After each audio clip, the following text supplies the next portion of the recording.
the Baen Free Radio Hour.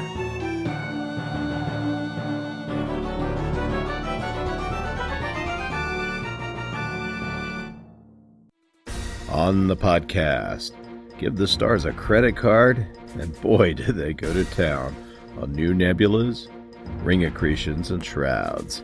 Hey, watch out, you profligates. Sugar Daddy Entropy's pockets aren't infinitely deep, so far as we know. Well, as we continue with the complete audiobook serialization of Larry Correia's Son of the Black Sword, all right now. Welcome to the Baen Free Radio Hour podcast. It's an honor to have you along. I'm Baen Senior Editor Tony Daniel. We talked to David Drake this time about his new novel set in the RCN universe. It's called To Clear Away the Shadows. This one's a little different from a Lyrian Monday-centric book, but it has its own buddy dynamic between a couple of very different sorts of heroes. So that's coming up. And we continue with complete audiobook serialization of Larry Correia's great high fantasy novel, Son of the Black Sword. Now here's the news.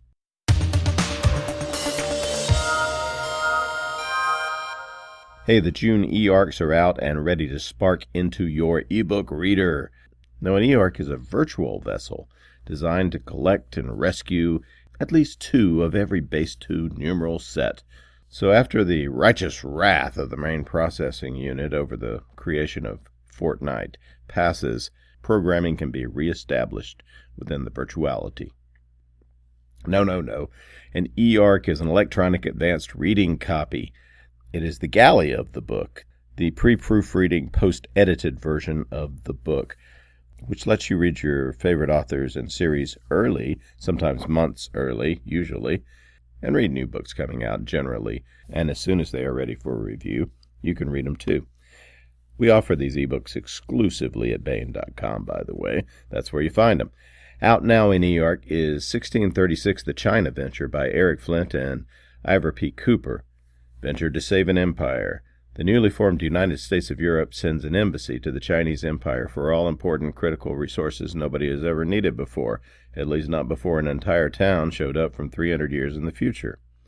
But China is famously suspicious of foreigners. Can the uptimers and their friends persuade the mandarins to establish trade and diplomatic relations with the young United States of Europe?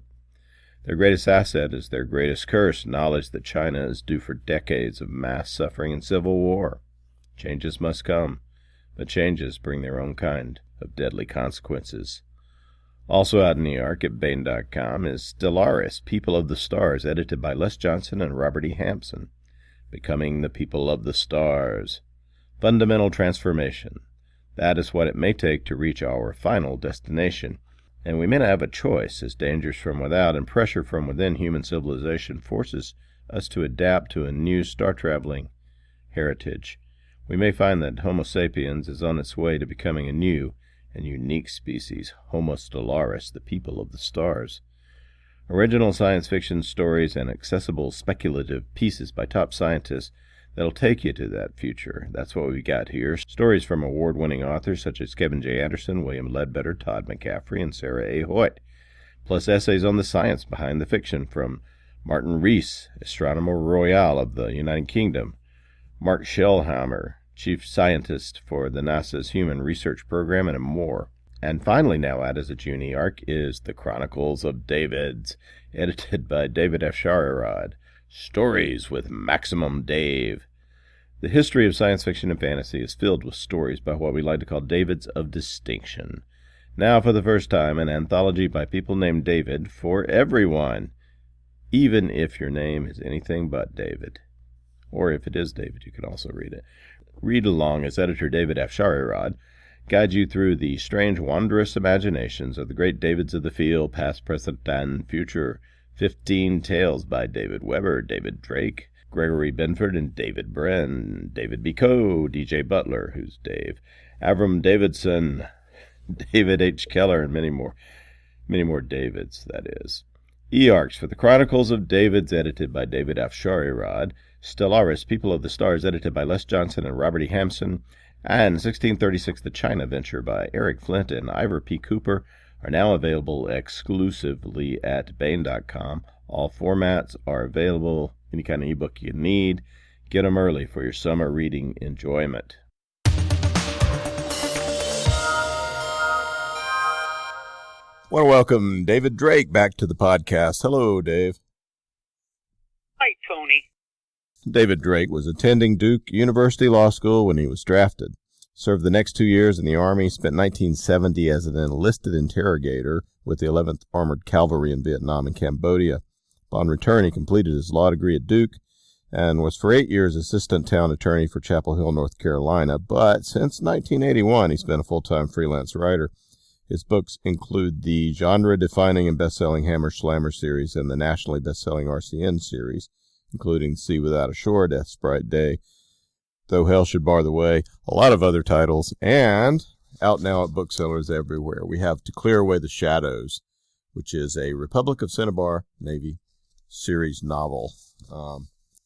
It's a little bit different. It's a lot different. Much like, we had Olfiltree, last novel, who was a viewpoint character, who is not Larry or Mundy. But, and this one, they're not here. So we've gone off. Yep. Although Larry Mundy don't show up, but there's still sort of that same structure because this is a buddy novel. However, can you tell us about the background, where we are in the history at the moment? The Cinnabar and the Alliance are in some sort of peace, right? And neither of them has any desire to break it. And so it's hopefully going to hold. Far, the good guys are using the respite to send off some scientific expeditions. Basically, building better ways through the universe, through the matrix. This is just in general for trade and that sort of thing.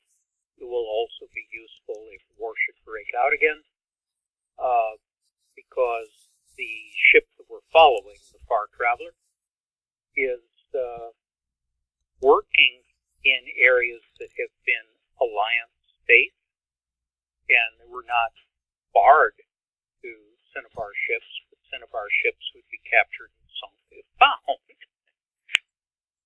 So this is an honest-to-goodness scientific expedition, much like the Challenger expedition of 1870. Tell us about that. What is the background of the Challenger expedition? It was a joint venture by the Royal Navy and the Royal Society, which were basically wealthy dilettantes. And the ship was crewed by members of the Royal Navy and officered by members of the Royal Navy. But it pretty clearly has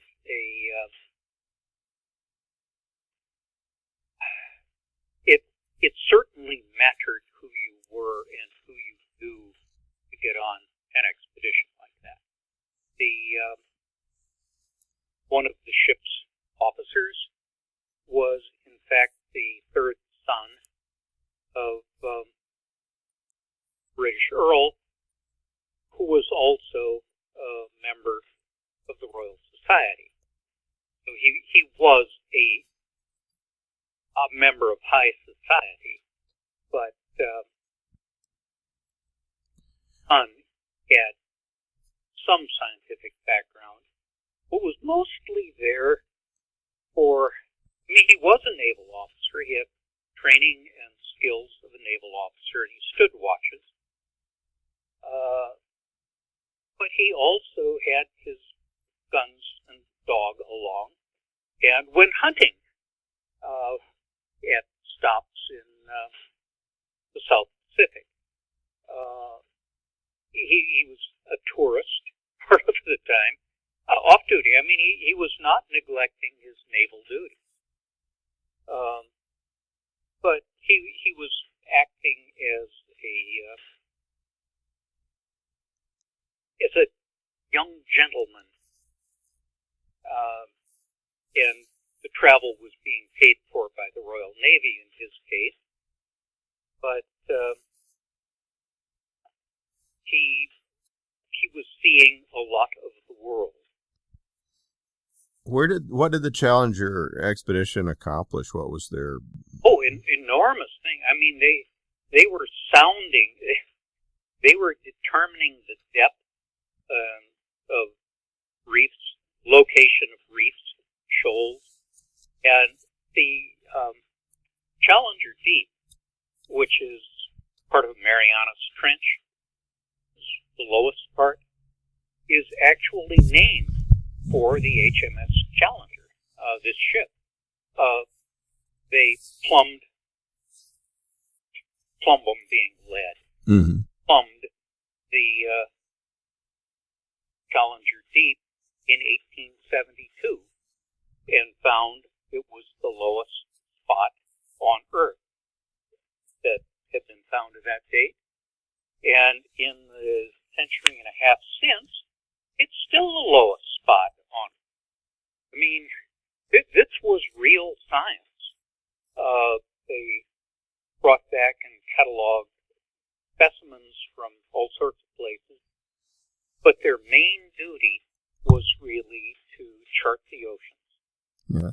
Well, you describe this era in your introduction to Clear Away the Shadows as a heroic age of exploration. This sort of what was it, mid in the 19th century?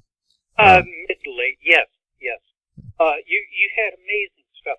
Look, while the Challenger was out there in the Pacific, you had Germany and Spain on the verge of going to war over some islands that you've probably never heard of.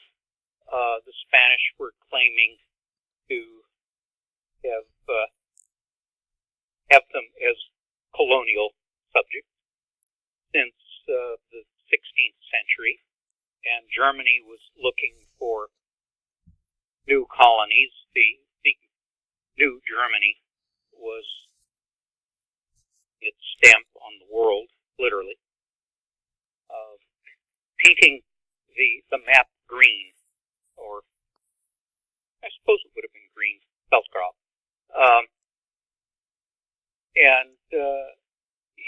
This was an international incident.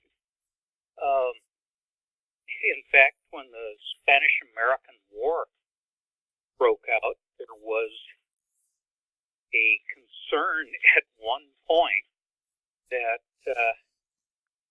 American warships were going to fire on German warships.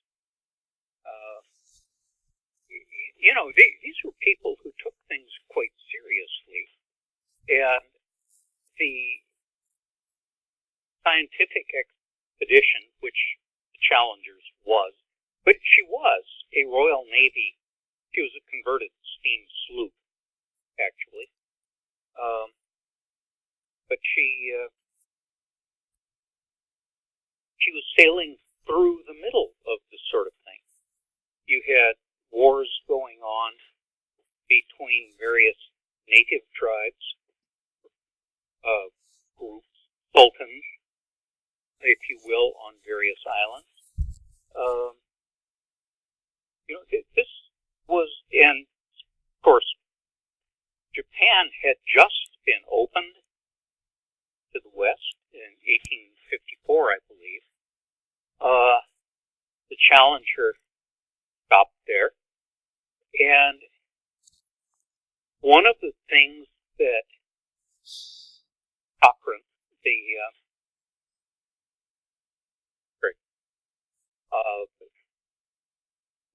fellow whose account I was following largely, mentions is when you traveled through Japan, on the roads, you had a large number of unemployed samurai still wearing two swords and looking for trouble. easy, however, to hire a rickshaw to go all over Japan with, because there were a lot of out-of-work soldiers.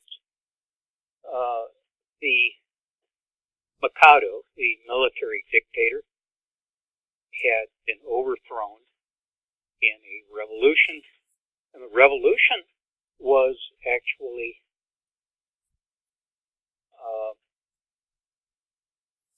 how shall we say, won by the old imperial family, which had been in eclipse for centuries. And as a matter of fact, if you want to think of it as a sort of background that you would have in the Star Wars universe, remember the rebels are actually the imperial. Really, they are the old royal house. Yeah. Are rebelling against the republic running the empire now. You had similar sorts of difficulties in Japan at the time. Quite real. And this is striking background to tell an adventure story in, or in this case, several adventure stories, because I did this in episodic fashion over a lot of Korea. So, all right. So in your world, because you do this a lot. You use historical parallels, but you also don't do analogies.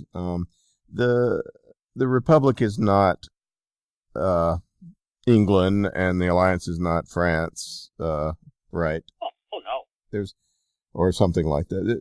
So what is the background of the RCN universe? There's been a lost technological age when humans had expanded, and then a fall. This you see this in a lot of Drake novels, don't you?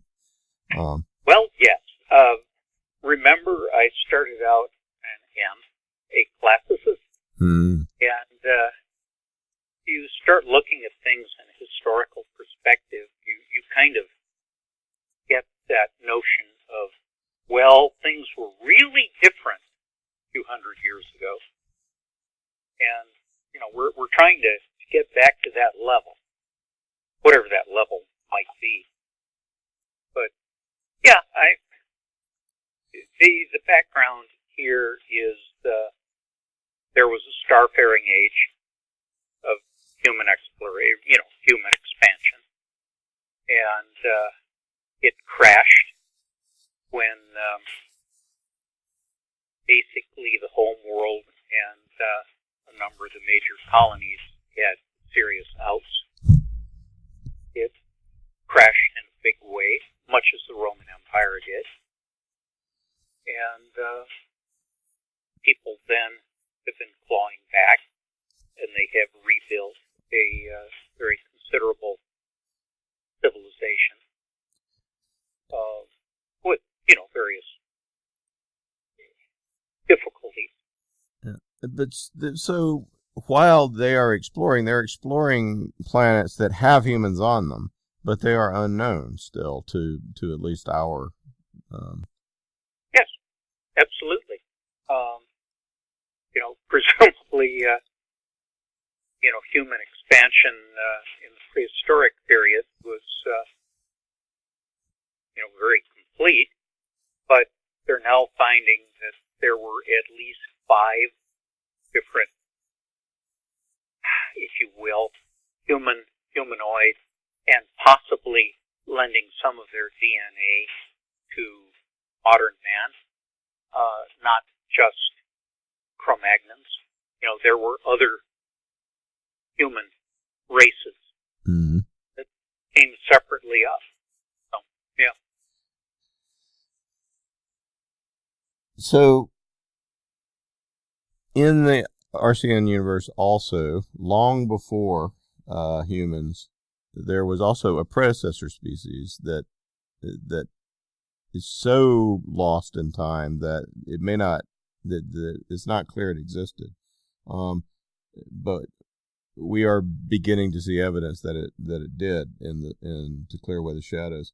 Who were the archaic spacefarers, or what do we know about them at the beginning of the book, at least? Is that there were, at the point that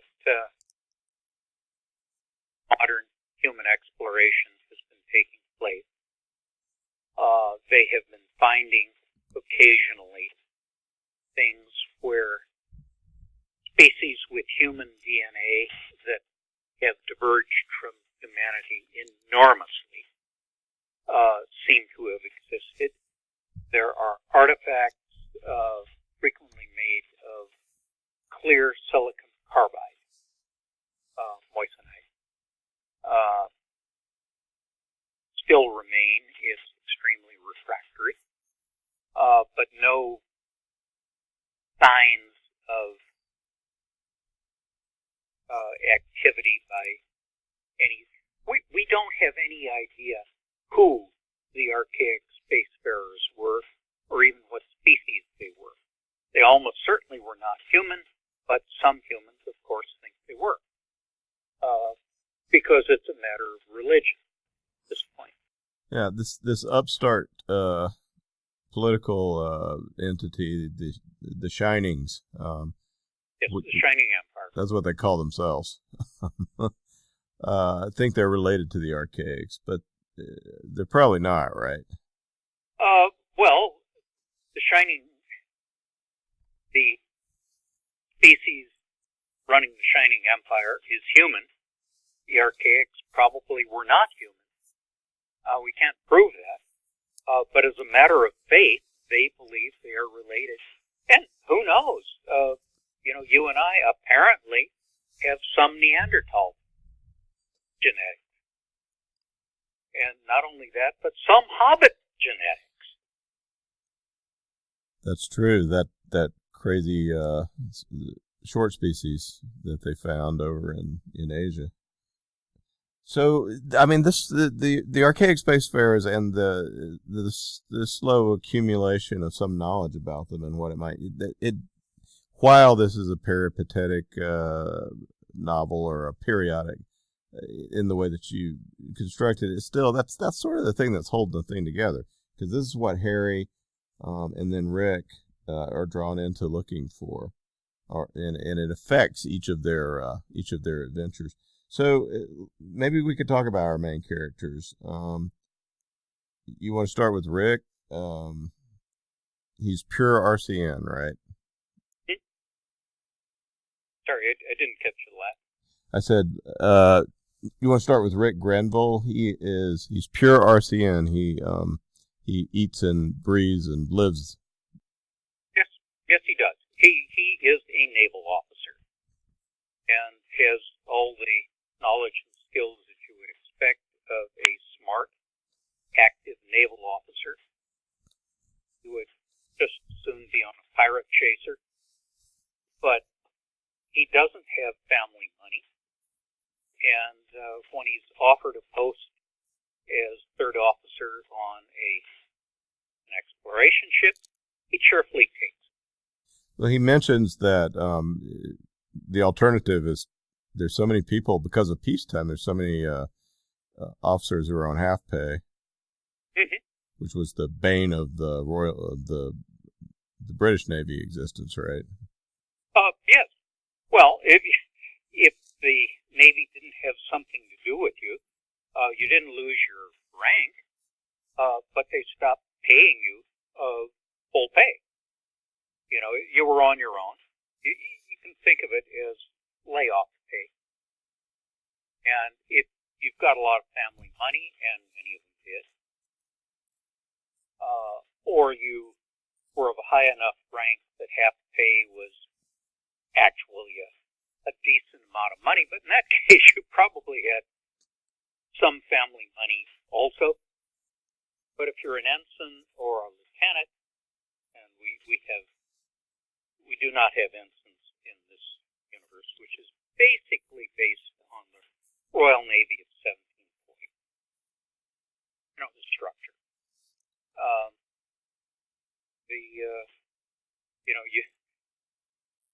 In that case, if you're offered a slot, you take it. better than starving. Yeah, and it's the closest thing to combat perhaps Rick can find. Yeah, well, I mean, it's a real naval job. They are basically there to find new routes, and it's real and conceivably dangerous activity, scouting new ways to get through the matrix, new ways of getting from point to point. Yeah. And then there is our other main character who doesn't have the money problems and who is of a different, of one of those higher statuses. Yeah, he's a noble.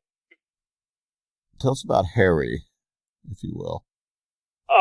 Harry is a bright youth. I mean, they're both, bright young men. Harry is a studious youth, and he has been studying for a very good biology degree and has gotten it. And he's done this because he feels like it. He doesn't come from the side of the family that has really a lot of money and power, but the family has a lot of money in the terms of anybody else other than members of the nobility. And he just never really thinks about it. He's not after money. He's not especially. He wants to use his biology degree. And he's perfectly willing to use family connections to get in a place that will allow him to use his biology degree.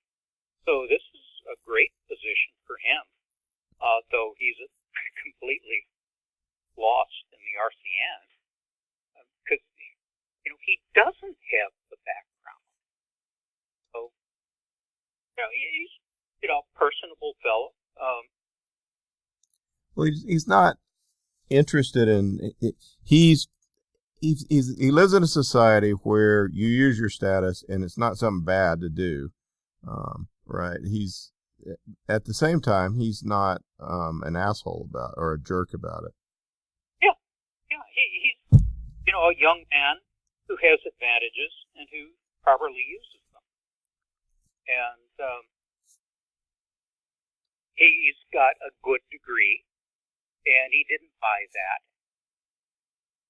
Probably couldn't have bought it the place he got the degree.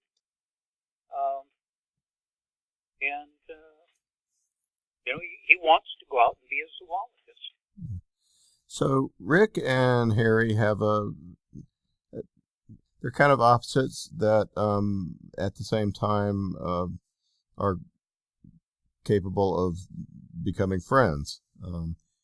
Because they have complementary skills, I suppose. Yeah. Harry knows nothing about the Navy. Rick knows a great deal about the Navy. And as he says, he wouldn't be in any position to decide who sat next to whom at a dinner party. Different skills. Yeah. And yet, no, Rick is not a barbarian, and Harry is no effete lordling who can't fight when called upon, or at least can't stand up for himself. He's a noble, and he's actually quite a good shot. And the fact he's using a bespoke shotgun to do it, if necessary, of course he'll fight.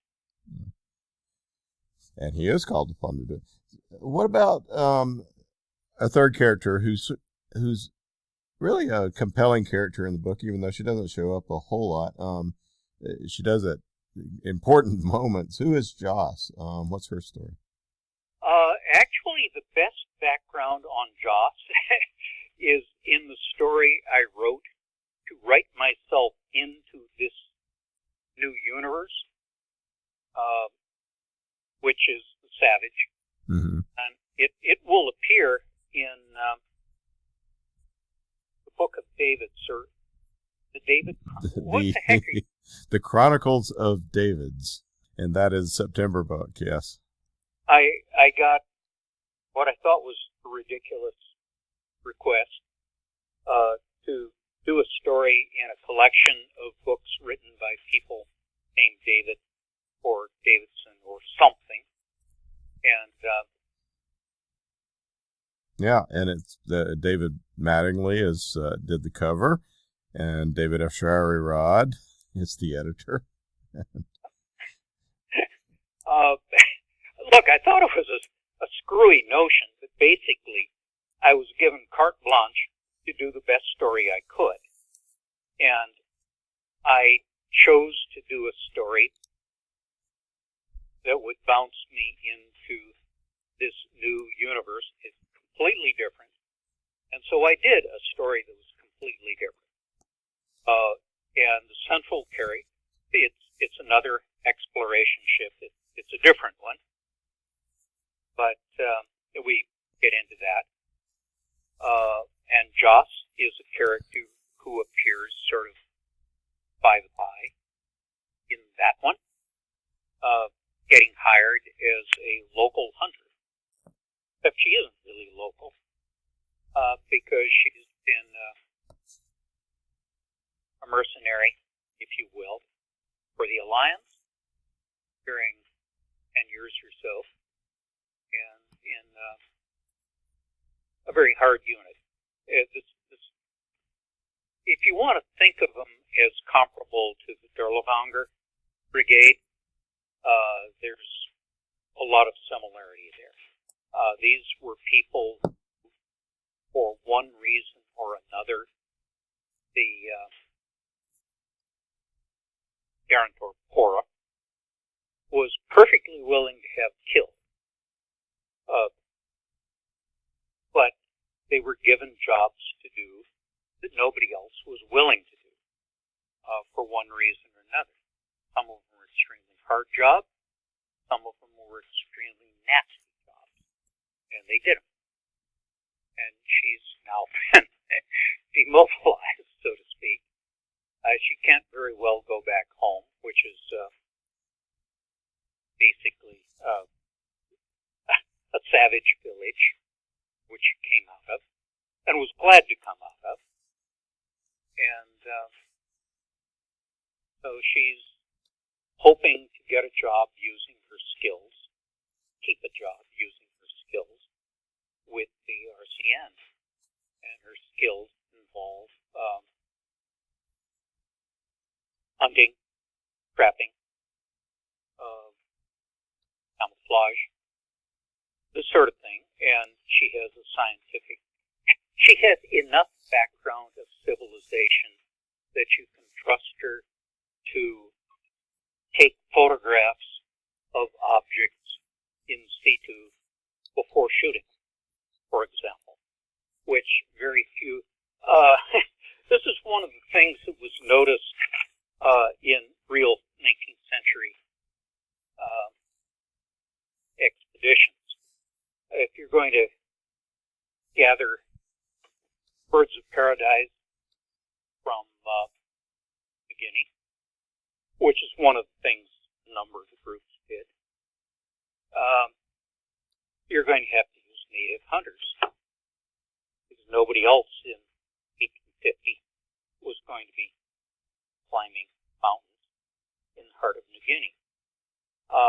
Problem with that was the really skilled hunters would very frequently come back to you when they return after several weeks of hunting with the skins of birds of paradise that they have tied to their belt and carried for those several months. And the specimens were not in good condition. The same thing is likely to happen in worlds that the Far Traveler, or previously the Goliath, is visiting. So Joss has a real usefulness in other worlds than her own where she was hired because she knows how to prepare specimens and is absolutely trustworthy. She has many virtues. You just have to accept that she is what she is. Which is a killing machine when she needs to be, frankly. That was her job for 10 years. Yeah. And that's, there's a line, I think she speaks it. We weren't out of control. You know, her unit wasn't out of control. They were doing what they were ordered to do. And maybe they shouldn't have been, but that was above their pay grade. Yeah. And she thinks ahead, for instance, if she's going to have to rescue Harry from a situation he's delivered himself into, she plants a few charges around to make sure she brings down the walls of the compound and things like that as well. I mean, she may or may not use them.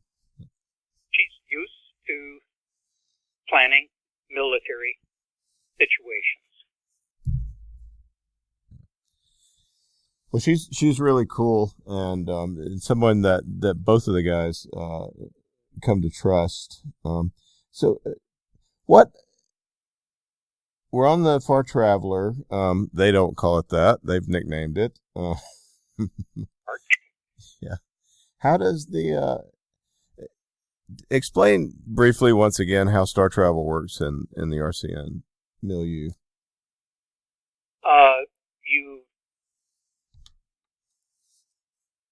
Universes. Each separate bubble universe has different constants of, velocity and mass, distance. You move between them. You utilize the differences to multiply the speed, if you will, and inertia with which you entered that universe. So you are not violating the speed of light in our universe. You are moving out of the universe and following the constants which maintain in the next universe that you moved into. It necessitates. I mean, they use something like sails, like a sail-like thing is sticking into the other universe that moves the one in this one ahead. Yes. Yeah, because one thing that appears to pass between all universes is I'm walking on but there appears to be one force that does move through universes, and by blocking that, you can affect your transit in the universe you're in. So, yes, it works very much like a 19th century sailing vessel. Yeah, and so they travel. They're disconnected. There's no interstellar radio or anything, so they're very much at the same sort of situation as ships. That is self-contained exploring. So let's talk about some of the planets they visit and who they meet. What about Medlem, where we end up near the beginning, and both Harry and Rick meet a woman named Rachel Pond while there. Pretty girl. Yeah. And they're young men. She's a pretty girl. She's working in a junior capacity in a local branch of Republic of Cinnabar, because the Republic of Cinnabar has been asked to mediate in a dispute over prominence, if you will, between the Alliance and the Shining Empire, who are the local up-and-comers. And if you think about Japan in the Northern Pacific in the 19th century, you can get a feeling for it. Japan was coming up from basically nothing. It had regained its imperial control. The military dictators, the Mikados, had been kicked out. But they wanted to prove they were really as good as anybody else. It was important to them. And they were making waves. Well, a lot of people were making waves in the later 19th century. In this conflict between an old empire and new up-and-comers, both sides were willing to accept as a neutral the Republic of Cinnabar, which therefore has a mission on world meddling. And as I say, Rachel Pond is a junior staffer and a pretty girl. Yeah, but she's not an easy girl. She makes that clear. So yes, that's this is not a round-heeled tramp. There are plenty of them, but she's not one of them. And it makes a complicated situation because these are they're young men, but they're decent young men, both of them, honorable. So, but they, especially Rick, is he's a naval officer. Yeah. This is a girl in every port isn't completely a joke. When somebody's going to be away from home for 2 years and is meeting a lot of interesting people at really long distances from home, and some of them are attractive young women, things happen. And will continue to happen as long as human beings are around. Yeah. Well, I certainly understand Rick's needs. So Medlem is also is a volcanic world. Yes. Which plays into the story. Yes. Well, that's based on Soufriere on Martinique. That's a very real situation. And if you look up Martinique and we're going to give away some of the plot with this. Well, it's a problem because civilization is near. All the people are living near a place that could blow up. Well, yeah. So, well, before we, do they run across any archaic artifacts here? I'm trying to remember. Is it Deserta that has? That's actually earlier on Fun Loy. And they find what are believed to be archaic artifacts on several planets. I don't believe Medlem is one of them, however. It could be. Maybe they just haven't looked hard enough. Well, they do look next on this planet Elkin, where they find a castaway. Yes, an Awayman. Mm-hmm. Yeah, that's real too. His name is Turney. What happened to him? Why is he there? He's very grateful when they show up. He can hardly believe it. Well, he said decades not to believe it. This was a real situation. Remember, communications were very slow in 19th century and before, with sailing ships. And you regularly had members of the crew, say a sealer or the like, put ashore on a distant island which was completely uninhabited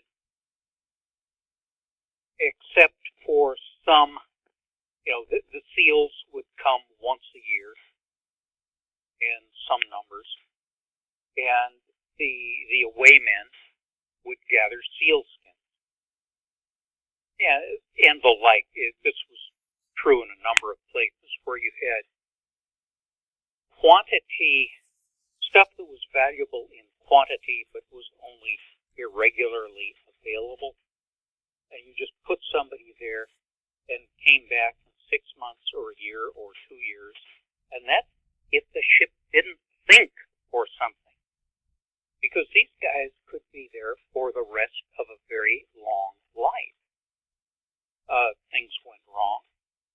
And in the case of Turney, things went wrong. When the ship came to pick up his group, scattered group, they missed him. So he's been on this uninhabited, unvisited island for an extremely long time, and he's crazy as a bedbug, which you would get that way. Yeah. Well, he's still doing his job as he conceives it. Nothing else to cling to. Yeah. The one thing he knows about, and it's kind of it turns out to be a thing that both confirms and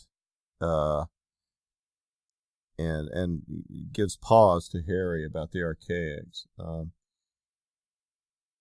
is this moissanite box. It's not really I don't think it's a big spoiler to talk a little bit about it, because it's an interesting part of the story that, because it's the thing that lets young men dream dreams and see visions. Yes, and it appears, it's a dream. It appears that the archaics may have been doing human genetic experiments. I'd say human.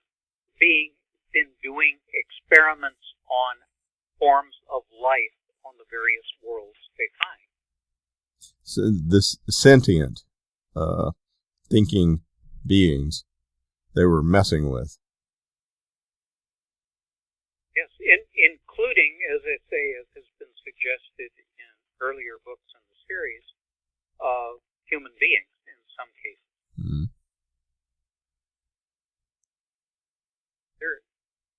These were apparently not people. They were not nice people either. Yeah. When you talk about cannibals, a lion that eats a man is not a cannibal. He's a cannibal if he eats another lion, which mostly they do not. So maybe I'm being too hard on the archaics. Why should they care about other forms of life?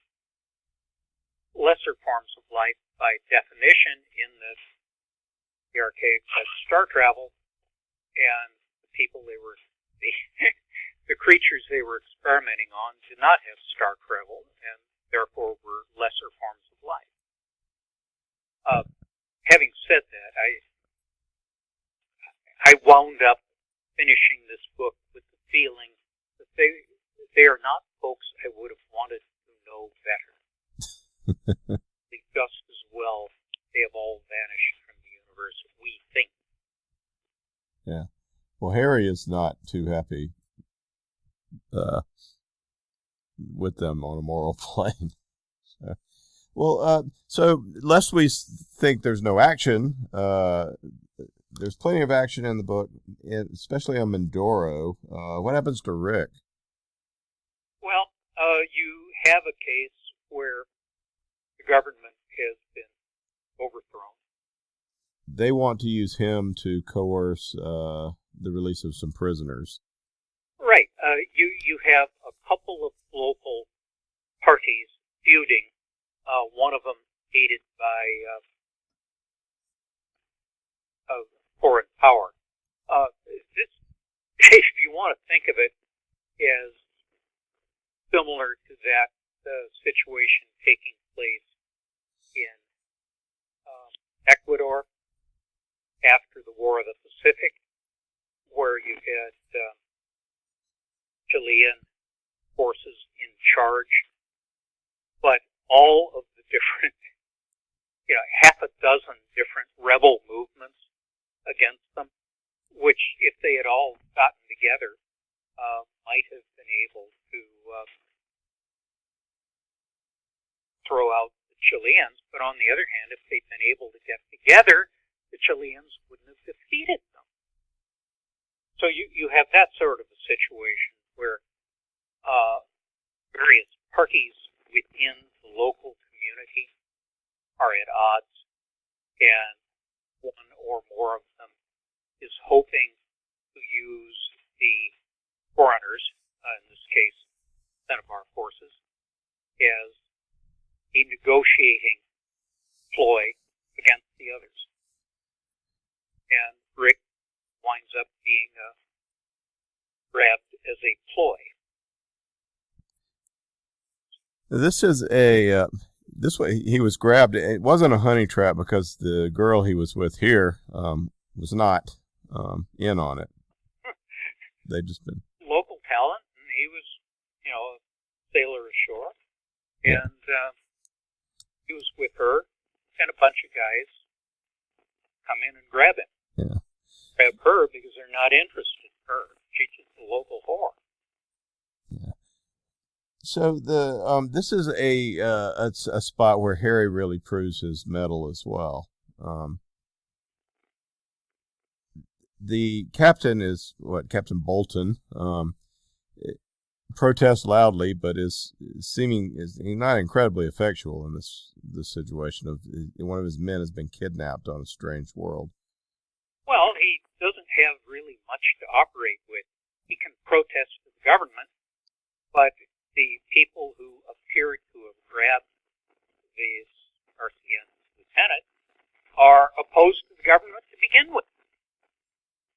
And the reason that the government isn't able to crack down on them is just as valid as why they didn't crack down on them before. It would unite the various hostile groups against the government if the government cracked down. Mm. And so they're willing to protest and all that, and they certainly are not happy this happened. But they're not about to give in to their political rivals because a scientific vessel is complaining that something bad happened to one of their men. It did. And if the government could snap its fingers and all would change for the better, great. But it can't, and no, they're not going to get Rick released. They can't. But Harry is not willing to take this lying down. They've become friends now. They've helped each other. And frankly, there's a feeling in this of noblesse oblige. You don't do that to one of my people. And he doesn't really care about political problems the local government has. That's not his business. His business is to be a biologist, and in this case, he is still Lord Granville. Fortunately, he's also he's got Joss to back him up, even if he doesn't know it, realizes it. She has useful skills. So, we have a rescue or attempted rescue. And and Harry gets into a tricky situation with some piratical smugglers on their next destination, Zemlin's world, I think. And this is where we really see what Joss is. Yep. And bloody good to have her with you. Yeah. And finally, Rick gets to return the favor by finding Harry. What has Harry got himself into on Zemlin's world? What's going on with this? Well, you have a colony, if you will, of basically unsettled world, which a small portion of it has a valuable commodity. A company chartered to produce the valuable commodity. And this is a monopoly of Baen himself. It is not so much an alliance world, it is the emperor himself who owns this particular one. And so there's a local constabulary. And there are people, interloping traders, if you will, and you can think of a state which had armed ships and hired mercenaries to protect, not seals, but to protect their monopoly on cropping fields. And were perfectly willing to use cannon on ships that were trying to steal seals, steal skins, and is able, and Harry, purely through happenstance, walks into a smuggling operation in process. And given the owner's, the head of the alliance himself, people know perfectly well what's going to happen to them if they're caught. And therefore, folks who have been bribed and to avoid the monopoly they're up against the wall. Their lives are on the line, and they will certainly kill a stranger who interferes with it, even if the stranger is just sort of passing through, which Rick wanted to be, or Harry wanted to be. So, yeah. Yeah. Well, David, it sounds like to me that you read a bunch of cool books about the heroic age of exploration and said, how could I set this in the RCN universe and write a book about it? That's exactly what I did. Okay. And I didn't make I didn't make very much of it up.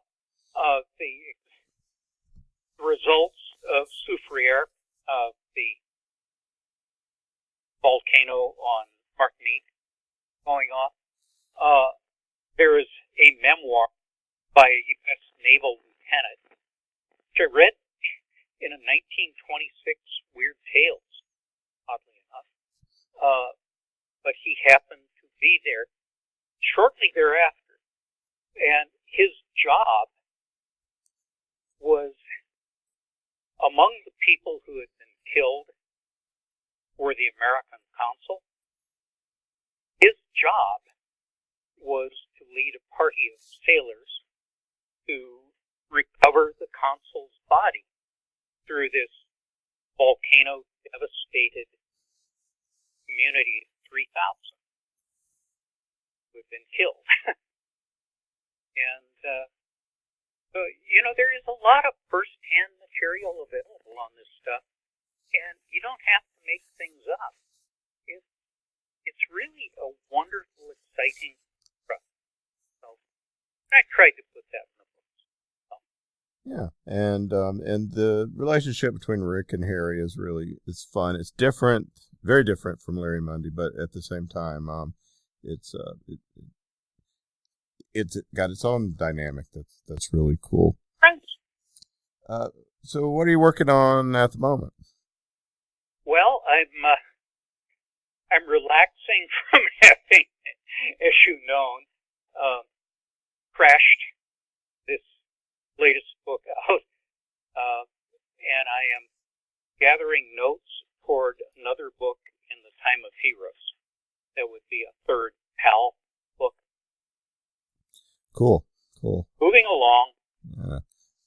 Tony's listening to this. I'm not saying that I'm ready for it to be. We won't schedule it for August, okay? I'm glad to hear that. My God, I'd get it in if I had to, but I would be really, really peeved. Yeah. Well, the book that's out right now is To Clear Away the Shadows by David Drake. It's an RCN novel. It's got all the cool stuff from the RCN universe, and it's got some new stuff, new characters as well. It's available at booksellers everywhere. And it's got another beautiful Stephen Hickman cover. It has fine Steve Hickman cover, which is quite different for the series, as the series itself is different. I like it very much. Dave, thanks so much for talking with us about To Clear Away the Shadows. Thank you, Tony.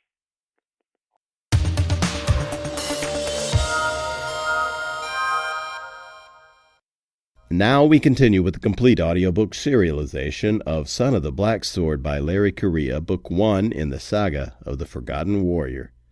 After the War of the Gods, the demons were cast out and fell to the world. Mankind was nearly eradicated by the seemingly unstoppable beasts, until the gods sent the great hero Ram Rowan to save them. He united the tribes, gave them magic, and drove the demons into the sea. But as centuries passed, the descendants of the great hero grew in number and power. They became tyrannical and cruel, and their religion nothing but an excuse for greed. The people rose up, and the surviving royalty and their priests were made casteless, condemned to live as untouchables. The age of law had begun. Ashok Vidal has been chosen by a powerful ancient weapon to be its bearer. He is a protector, a member of an ancient military order of roving law enforcers. No one is more merciless in rooting out those who secretly practice the old ways as Ashok. But Ashok isn't who he thinks he is. And when he finds himself on the wrong side of the law, the consequences lead to rebellion, war, and perhaps transformation. Now here is the latest entry in Larry Correia's Son of the Black Sword. Chapter 30. 4 years ago. "The demons must be emerging from the sea again," the overseer said as he entered the storehouse. Alarmed, Keita the butcher sprinted to the entrance, meat cleaver in hand. He looked towards the distant shore but saw no monsters. The ocean was its normal blue, not blood red like the last time. "Are they coming?" he gasped. It had been nearly 20 years since their last incursion into the lands of House Uttara. "How do you know? Have you seen them?" Yet the overseer wasn't panicking like most men would if they'd seen such horrors. "Calm yourself, butcher." The large man scowled as he moved one hand to the whip at his side. Like all overseers, he was a hard man, but unlike most appointed to his station, not a totally unkind one. Such disrespectful questions could earn a beating. They were both casteless, but even among the lowest of the low, there was order. Keita bowed his head. "Forgive me. I was little the last time the demons came. They slaughtered everyone." Realizing that he was still clutching the sharpened cleaver, Keita quickly dropped it onto a nearby table. The law said his kind were not allowed weapons, only tools necessary to perform their work. Fear made me speak out of turn. The overseer let go of the whip. I've seen the ocean beasts myself. Only a fool would be unafraid. There have been no raids, yet. Remarkably, he even took the time to answer the young man's questions. This morning, I was told that one of the protectors of the law is on his way here. Keita's mouth was suddenly very dry. A protector is coming all the way from the capital. The overseer scratched his head. That's a long journey, and this house isn't so big to warrant such a visit. I bet demons have been seen along these shores again. What else could attract a protector's attention? An uprising. But Keita didn't speak. The protectors kept order between houses and the castes in their place. He could only pray to the forgotten that it was demons from the haunted sea, and not another purge that brought such a perfect killer into their midst. What a horrible thing to wish for. Regardless of the reason for the visit, the master wants his holdings in top shape for a visitor of such high status. The overseer glanced around Keita's storehouse. Cured meats hung from chains. Barrels of salted fish were neatly stacked in the corners. The storehouse was already extremely neat and organized, as Keita had learned a long time ago that the best way to avoid trouble was never to cause any. I can't imagine a warrior who can kill demons with his bare hands, inventorying meat, but clean everything just in case. As you command, it will be done. And one more thing. The overseer leaned in conspiratorially. I heard the master giving instructions.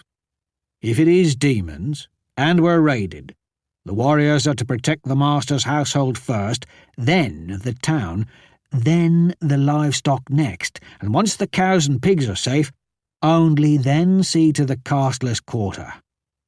The overseer's disgust was obvious.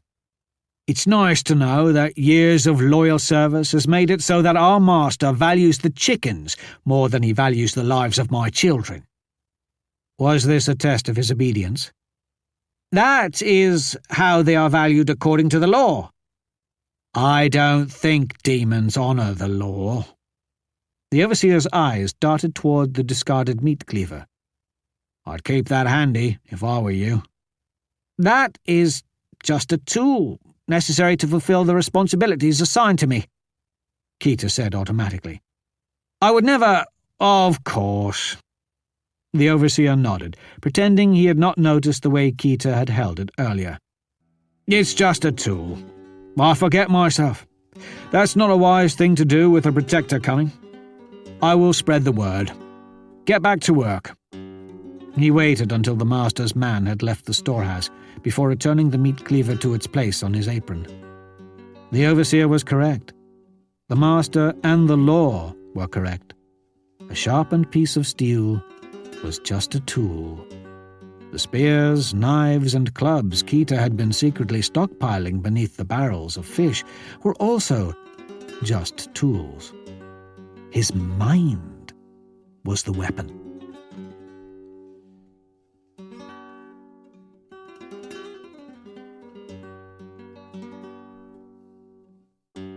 That was another entry in the complete audiobook serialization of Son of the Black Sword by Larry Correia, and that's it for the podcast.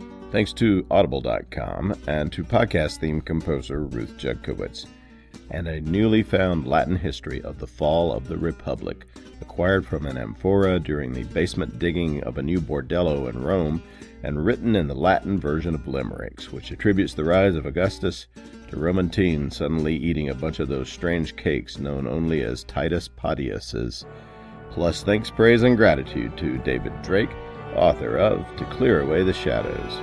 Please join us next time here at the hammering heart of science fiction and fantasy, and keep reaching for the stars.